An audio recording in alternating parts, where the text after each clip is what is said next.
నమస్కారం అండి. ఈరోజు మనం చెప్పుకోబోయే కథ జియో లక్ష్మణ్ రచించినటువంటి ఆహ్వానం. అతడిని ఎవరూ పట్టించుకోరు. అతడి గురించి ఆలోచించే వాళ్ళే లేరు.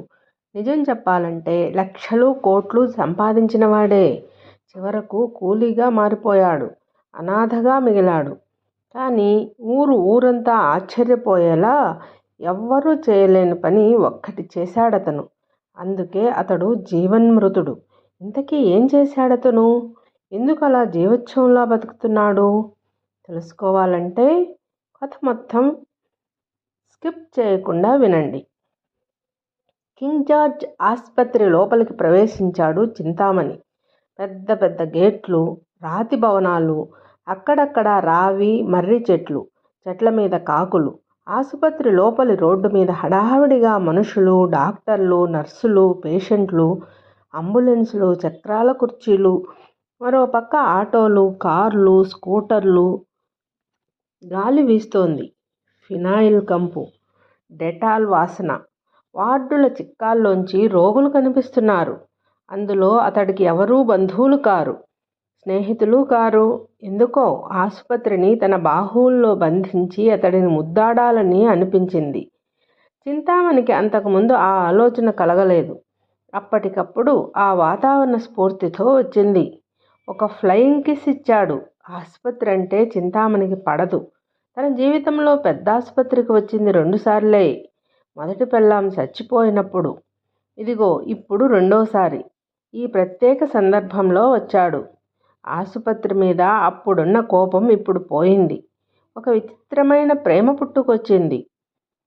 చింతామణి నడుస్తూ మార్చురీ వైపు వెళ్ళాడు. గుండె జల్లుమంది. అతడి భార్యను ఇక్కడే కోసేశారు. మళ్ళీ కుట్టేశారు. పాలివ్వడానికి గేదె ముందు గడ్డితో చేసిన పెయ్య బొమ్మని పెడతారు. తన భార్యని అలాంటి గడ్డి బొమ్మలా చేసి తన చేతికిచ్చారు. అప్పుడు నవ్వుతూ మాట్లాడుతున్న భార్యను ఆసుపత్రికి తీసుకొచ్చాడు. తిరిగి గడ్డి బొమ్మను తీసుకెళ్లాడు. భార్యను పట్టుకుని ఏడ్చాడు. కొంతసేపైన తరువాత కన్నీళ్లు ఇంకిపోయాయి. ఏడవాలనుంది, కానీ తడిలేదు. ఏం చేస్తాడు? సొంత ఊరు సీతారాంపురం తీసుకెళ్లి పిడికెడు బుగ్గి చేసేశాడు. జరిగిందంతా మార్చురీ దగ్గర ఒక సినిమా రీలు తిరిగినట్లు మనసు తెర మీద కదిలింది. అతడి కళ్ళు అప్రయత్నంగా కన్నీరు కార్చాయి. కన్నీళ్లు తుడుచుకొని ముందుకు నడిచాడు. ఆంధ్ర వైద్య కళాశాల అనే బోర్డు కనిపించింది. అమ్మయ్య, అసలు పని మొదలుపెట్టి అక్కడా ఇక్కడా తిరిగాను. ముందు ఈ పని చేసుకోవాలి అని మనసులోనే అనుకుని మొబైల్ ఫోన్ తీసి ఫోన్ కాల్ చేశాడు. అవతలి వైపు నుంచి హలో అని వినిపించింది. సార్, నేను చింతామణిని. శ్రీరాములు చెప్పాడు కదా అన్నాడు. గుర్తుంది. వచ్చేశారా? ఎక్కడున్నారు అడిగాడు సూపరింటెండెంట్ ఆఫీస్ గుమస్తా. మీ బోర్డు కనపడుతోంది, బయటే ఉన్నాను చెప్పాడు చింతామణి. లోపలికి వచ్చేయండి, నేనిక్కడే ఉన్నాను, సూపరింటెండెంట్ గారికి చెప్పాను అన్నాడు గుమస్తా. అయితే వస్తున్నాను.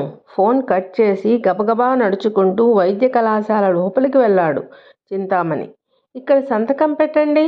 ఒక ఫారం మీద చింతామణి చేత సంతకం పెట్టించుకున్నాడు సూపరింటెండెంట్. అన్ని వివరాలు అడిగి మరో 2 ఫారాల మీద అవన్నీ రాయించి తీసుకున్నాడు. అయిపోయిందా సార్ అన్నాడు చింతామణి. అయిపోయింది. ఇంకా ఏమైనా వివరాలు కావలిస్తే మీకు ఫోన్ చేస్తాం, అప్పుడు చెప్పండి అన్నాడు సూపరింటెండెంట్. థ్యాంక్ యూ సార్ అన్నాడు చింతామణి. మీకే మేం థ్యాంక్స్ చెప్పాలి అన్నాడు సూపరింటెండెంట్. చింతామణి నవ్వుతూ ఎలా లోపలికి వెళ్ళాడో అలాగే బయటకు వచ్చేశాడు. చాలా రిలీఫ్గా అనిపించింది. తన జీవితంలో ఇంత రిలీఫ్ ఎప్పుడూ అనుభవించలేదు. ఈ మానసిక స్థితిని ఏమంటారో? ఇప్పుడు కేజీహెచ్ ఒక అందమైన దృశ్యంలా కనిపిస్తోంది. ఒక డాలీ పెయింటింగ్లా, ఒక కాఫ్కా కథలా, సోమర్సెట్ మామ్ పెయింటెడ్ వెయిల్ నవలలా అనిపిస్తోంది. నడుచుకుంటూ చింతామణి కుడివైపు వెళ్ళాడు. అక్కడ ఒక పెద్ద చెట్టు, వెనుక చిన్నపిల్లల వార్డు. అటువైపు వెళ్ళాడు. అక్కడ క్యార్ క్యార్మని పిల్లల ఏడుపులు వినపడుతున్నాయి. ఎంతో ఆసక్తిగా ఆ ఏడుపులు వింటున్నాడు. అలాగే రోడ్డు పక్కన చెట్టు కిందకు వెళ్ళాడు. అక్కడ ఒక సిమెంట్ గట్టు ఉంది. దాని మీద కూర్చున్నాడు. మళ్ళీ పసిపాపల ఏడుపులు వినిపించాయి. మనవడు గుర్తుకొచ్చాడు. తాత తాత బుజ్జి మాటలు, బుడిబుడి అడుగులేస్తూ తన వైపే వస్తున్నాడు. ఎత్తుకున్నాడు, గుండెకేసి ప్రేమగా అదుముకున్నాడు, ముద్దులు పెట్టాడు. ఎంతో ఆనందం అనుభవించాడు. ఆ తరువాత ఊహ చెదిరిపోయింది. భావానగర్ వార్డులోంచి పిల్లల ఏడుపులు వినిపిస్తున్నాయి. రోడ్డు మీద జనం తిరుగుతున్నారు. ఎవరి ఆతృతలో వాళ్ళు, ఎవరి ఆందోళనలో వాళ్ళు. మనవడు తన దగ్గరికి రాడు. వాడిని కొడుకు తన దగ్గరకు తీసుకురాడు. తనకు చూపించడు. ఆ బంధం తెగిపోయింది. వాడే తెగ్గొట్టేశాడు. ఎంత బాగా బతికాడు చింతామణి. తల్లిదండ్రులు ఇచ్చిన ఎకరం పొలం పెట్టుబడిగా పెట్టి లక్షలు కోట్లు సంపాదించాడు. నువ్వు సంపాదించినది నాకు పెట్టుబడిగా పెట్టు, నేను వ్యాపారం చేస్తాను అన్నాడు చింతామణి కొడుకు నారాయణ. నీకు కాకపోతే ఎవరికి అని మొత్తం ఆస్తి వ్యాపారంలో అతనికి పెట్టుబడిగా ఇచ్చాడు చింతామణి. తెలివి తక్కువతనం, జల్సాల వల్ల నారాయణ వ్యాపారంలో నష్టపోయాడు. తను చేసిన తప్పులకు తండ్రిని నిందించాడు. ఊళ్ళో వాళ్ళంతా నారాయణను తిట్టారు. నారాయణ ఊరు వదిలి వెళ్ళిపోయాడు. ఆస్తి పోగొట్టుకున్న చింతామణి చేతిలో చిల్లిగవ్వలేక వ్యవసాయ కూలీగా మారిపోయాడు. కొడుకు ఎక్కడున్నాడో తెలియదు. భార్య అనారోగ్యంతో చనిపోయింది. కూలి చేసుకుంటూ బతుకుతున్న చింతామణి జీవితంలోకి 5 సంవత్సరాల తరువాత కొడుకు వచ్చాడు కొత్త ఆలోచనలతో. మళ్ళీ వ్యాపారం చేస్తాను అన్నాడు తండ్రితో. పెట్టుబడి ప్రశ్నించాడు చింతామణి. ఎక్కడ పోగొట్టుకున్నానో అక్కడే సంపాదించాలి అన్నాడు నారాయణ. అది కరెక్టే, పెట్టుబడి ఎలా? మళ్ళీ ప్రశ్నించాడు చింతామణి. బ్యాంకులు ఇస్తాయి. నీ దగ్గర ఏముందని ఇస్తాయి? ప్రతిదానికి ఒక ఉపాయం ఉంటుంది. ఏంటది? తిమ్మిని బమ్మిని చేస్తాను. నువ్వు హామీ ఉండు. బ్యాంకు వాళ్ళతో మాట్లాడాను.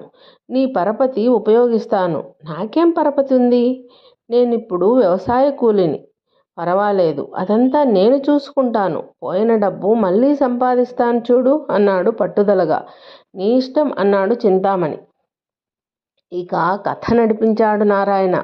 బ్యాంకులు అప్పులిచ్చాయి. ప్రైవేటు వ్యక్తుల దగ్గర కూడా అప్పులు తీసుకుని వ్యాపారంలో పెట్టాడు. మళ్ళీ యథా రాజా తథా ప్రజా స్థితికి వచ్చింది నారాయణ బిజినెస్. అప్పులు తీర్చమని బ్యాంకులు, వ్యక్తులు ఇంటి మీదకు వస్తుంటే తండ్రి గొడవ పడ్డాడు. వద్దు వద్దని చెప్పినా వినలేదు నువ్వు అన్నాడు చింతామణి. అప్పులు నువ్వే తీర్చు అన్నాడు నారాయణ. కూలి పని చేసి బతుకుతున్న వాణ్ణి నన్నిరికించావు అన్నాడు చింతామణి కోపంగా. కొడుక్కి దన్నుగా నిలబడాల్సింది పోయి నన్నే అంటావా? తండ్రి మీద లేచాడు నారాయణ. నీతో వాదన అనవసరం. అయితే నా ఇంట్లో నుంచి బయటికి పో అని తండ్రిని మెడపట్టుకుని గెంటేశాడు నారాయణ. చింతామణిని అప్పుల వాళ్ళు చుట్టుముట్టారు. నా దగ్గరేముంది, నారాయణని అడగండి అన్నాడు. వినలేదు వాళ్ళు. ప్రాధేయపడినా వాళ్ళు వినలేదు. చింతామణి మీద దాడి చేశారు. చితకబాదారు. ఆసుపత్రి పాలయ్యాడు చింతామణి. గోలుగోలున ఏడ్చాడు. ఆదుకున్న వాళ్ళు లేరు. జీవితం దుర్భరమైపోయింది. కొడుకు ఉన్నా లేనట్టే. ఎందుకు బతకడం? పదే పదే ప్రశ్నించుకున్నాడు. మామూలు తండ్రి అయితే చచ్చిపోయేవాడే. పుస్తకాలు, జీవితం చదివినవాడు. అందరికన్నా మరింత బాగా బతికినవాడు చింతామణి. తన జీవితం భిన్నంగా ఒక కొత్తదనంతో ముగిసిపోవాలని నిర్ణయించుకున్నాడు. సీతారాంపురం వెళ్ళాడు. బంధువులను, పెద్దలను కలిశాడు. అందరినీ సమావేశపరిచాడు. తన నిర్ణయం చెప్పాడు. అందరూ ముఖాముఖాలు చూసుకున్నారు. ముక్కున వేలేసుకున్నారు. ఆశ్చర్యం ప్రకటించారు. అయ్యో అన్నారు. ఓరి దేవుడా అన్నారు. కొందరైతే నోట మాట రాక గడ్డకట్టుకుపోయారు. వెరసి ఊరంతా మూగవారైపోయారు. మీరు ఎలా మారిపోయినా, ఏ భావాలు ప్రకటించినా నా నిర్ణయం మార్చుకోలేను. మీరు సహకరించాలి అని ప్రతి పెద్ద మనిషి గడ్డం పట్టుకొని బతిమిలాడాడు. ఇదేం చోద్యం? నువ్వు బతికుండగానే నీకు పిండ ప్రదానం, పెద్ద కర్మ చెయ్యాలా? నువ్వు చేసుకుంటావా? నీకు మతిగాని పోయిందా ఏమిటి అన్నాడు ఊరు పెద్ద. నీ చావు నువ్వు చచ్చి నీ చావును చూసి మేం చావాలా? అదేం కుదరదు అన్నాడు మరో పెద్ద మనిషి. ఎక్కడైనా ఉందా ఇలా? ఏ శాస్త్రమైనా చెప్పిందా? అంతా తలతిక్క వ్యవహారం అన్నాడు ఓ ఆవేశపరుడైన పెద్ద మనిషి. మరొక్కసారి ఆలోచించుకో అన్నాడు బంధువు ఒకడు. ఇది చింతామణి నిర్ణయం. కొడుకుతో సంబంధం తెగిపోయింది. తండ్రినే కొట్టించాడు. ఆస్తి అంతా పాడు చేశాడు. బయటకు గెంటేశాడు. ఎవ్వరూ కాపాడలేదు. అతడి మనోవేదన ఆ దేవుడికే తెలుసు. అందుకే ఈ నిర్ణయం తీసుకున్నాడు. మనం కూడా అతడి నిర్ణయాన్ని అంగీకరించాలి, కాదనకూడదు. బాగా ఆలోచించి చెప్పాడు అతడి స్నేహితుడు చెన్నకేశవులు. భార్య లేదు, కన్నబిడ్డ ఇలా చేశాడు, ఆస్తి పోయింది, అవమానం జరిగింది, ఎలాగోలా చచ్చేదాకా బతకాలి. కానీ చాలామందిలా నేను సర్దుకుపోయి బతకలేను. కానీ లోకానికి ఈ విషయం తెలియజెప్పాలి. అదే నా ఉద్దేశం. అందుకే నా కర్మ నేనే చేసుకుంటాను. నా పిండం నేనే పెట్టుకుంటాను. నా వైకుంఠ సమారాధన నేనే చేసుకుంటాను. మీరు నాకు సహాయం చెయ్యాలి. చేతులెత్తి అందరికీ దండం పెట్టాడు చింతామణి. ఊళ్ళో వాళ్ళు ఎవ్వరూ మాట్లాడలేకపోయారు. ఉలుకు పలుకు లేక బిగుసుకుపోయారు. చెప్పు, ఏమిటా సహాయం అని ఊరికి పెద్ద ఆయన అడిగాడు చివరికి. నీ కొడుకుని పిలిపించి నీతో రాజీ చేయించమంటావా? మరో వ్యక్తి అడిగాడు. నా మెడపట్టి బయటికి గెంటినోడు నా దగ్గరకు వస్తాడా? బాధగా అన్నాడు చింతామణి. ఎంతైనా నీ కొడుకే కదా, మేం ప్రయత్నిస్తాం. వద్దు, వాడు రాడు. ఊరుదిలి వెళ్ళిపోయాడు. వాడికి నాకు సంబంధం లేదు. నేను ఫోన్ చేసి మాట్లాడితే వాడు కాల్ కట్ చేసేశాడు అన్నాడు కళ్ళనీళ్లు తిప్పుకుంటూ చింతామణి. నీ ఇష్టం. నా వైకుంఠ సమారాధనకి ఆహ్వాన పత్రిక ముద్రిస్తాను. ప్రతి ఇంటికి పంచుతాను. నా పెద్ద కర్మకి అయ్యే ఖర్చుకి మీరు సహాయం చేయండి. ఆ తరువాత నేను సంతోషంగా మరణించడానికి మీరు ఆశీర్వదించండి. నన్ను సాగనంపే నా బంధువులు మీరే అని చేతులెత్తి దండం పెట్టాడు. అందరూ కన్నీటి పర్యంతమయ్యారు. తప్పకుండా చేస్తాం అని మాటిచ్చారు. అనుకున్నట్టుగానే చేశారు. వైకుంఠ సమారాధన అద్భుతంగా జరిగింది. చింతామణి దృష్టిలో చింతామణి చచ్చిపోయాడు. కొడుక్కి తెలిసినా రాలేదు. ఎలా వస్తాడు? ఎందుకు వస్తాడు? వచ్చి ఏం చేస్తాడు? జ్ఞాపకాల్లోంచి బయటకొచ్చిన చింతామణికి మనసు లోపలున్న గాఢమైన బాధ తొలగిపోయింది. ఒక సంతోషం కలిగింది. తృప్తి మిగిలింది. కళ్ళు తుడుచుకుని చుట్టూ చూశాడు. బాగా ఎండ ముదిరింది. కింగ్ జార్జ్ ఆసుపత్రి బాధతో ఏడుస్తున్నట్లు కనిపించింది. ఆకలేస్తోంది. సిమెంట్ గట్టు మీద నుంచి లేచాడు. ఎక్కడైనా ఏమైనా దొరుకుతుందేమోనని చుట్టూ చూస్తుంటే ఎదురుగా శ్రీరాములు వస్తున్నాడు. మార్చురీలో పనిచేస్తాడు శ్రీరాములు. భార్య చనిపోయినప్పుడు చింతామణికి పరిచయమయ్యాడు. ఏంటన్నా, సంతకం పెట్టేశావట కదా, నువ్వు అనుకున్నట్లే మంచి పని చేస్తున్నావు అన్నాడు శ్రీరాములు. అవును శ్రీరాములు, మంచిదే కదా అన్నాడు చింతామణి. మంచిదా? మరీ మంచిదా? చనిపోయిన తరువాత మన శరీరం పరిశోధన కోసం వైద్య కళాశాలలకి ఇవ్వడం గొప్ప పని కదా. నీలాంటి వారి కోసమే ప్రభుత్వం ఎదురు చూస్తూ ఉంటుంది అన్నాడు శ్రీరాములు. పద, టీ తాగుదాం అన్నాడు చింతామణి. క్యాంటీన్కి తీసుకెళ్లాడు శ్రీరాములు. ఇద్దరూ సమోసాలు తిని టీ తాగారు. ఆ సీతారాంపురంలో ఒక్కడవే ఎందుకు, ఇక్కడికి వచ్చేయరాదు అన్నాడు శ్రీరాములు టీ కప్పు పక్కన పెడుతూ. సొంత ఊరు వదిలి రాలేను రాములు. నేను అక్కడే పుట్టాను, అక్కడే పెరిగాను, అక్కడే నా బతుకు గడిచిపోయింది. చివరికి నా పెద్ద కర్మ కూడా అక్కడే జరిగిపోయింది. ఆ మట్టికి నేను అప్పుండిపోయాను. అక్కడే కన్ను మూస్తాను. కళ్ళ నీళ్లు తిప్పుకుంటూ అన్నాడు చింతామణి. చింతామణి ఏమనుకుంటాడో అనే విషయం కూడా పట్టించుకోకుండా, కొంపదీసి మీ ఊరోళ్ళు నీ శరీరాన్ని అక్కడే ఉంచేయగలరేమో చూడు మరి అన్నాడు శ్రీరాములు. అలా జరగదు. నా కోరిక ప్రకారం నా శరీరాన్ని మీ మెడికల్ కాలేజీకి దానం చేసిన విషయం వాళ్ళకి చెప్పాను. అయితే బాధ లేదు, నేను వస్తాను మరి అంటూ శ్రీరాములు వీడ్కోలు తీసుకోబోతుంటే చింతామణి కొంచెం డబ్బు ఇచ్చాడు శ్రీరాములకి. డబ్బు నాకెందుకు, వద్దు అన్నాడు శ్రీరాములు. పర్వాలేదు, తీసుకో అంటూ అతడి జేబులో పెట్టాడు చింతామణి. నీకు నేను ఏం సాయం చేశానని నీ దగ్గర డబ్బులు తీసుకోను అన్నాడు శ్రీరాములు బాధగా మొహం పెట్టి. అయితే ఒక నిజం చెప్పనా అన్నాడు చింతామణి.